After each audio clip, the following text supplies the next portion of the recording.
Di Armando Fusaro, con piacere vi leggerò Tsunami. Subito dopo la disgrazia, dicette una signora in mezzo mercato, «Signor, perché chi sto mare senza scrupoli e ragione, vecchia creatura aggomigliata, senza lasciare ombra e spiegazione?» Pareva asciutto i capi sta signora, ma in fondo, ragionava.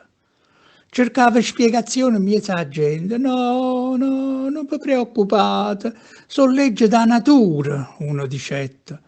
Poi una voce lontana si sentette. «Se o pata terra, scutuliata a terra, sicuro un motivo in c'ha da sta».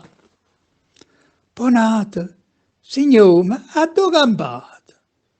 Vedete che succede in coppa mondo? Per una vacanza fatta a misura, l'uomo si accatta all'amore, violenta femmine e creature senza tenere ombra e dignità. Si cerca la pace e si guarda in terra. Per la differenza di razza e religione si fanno tanta guerra e rivoluzione. L'uomo si accida e accida, facendo kamikaze fa l'eroe, credendo di campare meglio all'aldilà. Si va contro la volontà di Dio.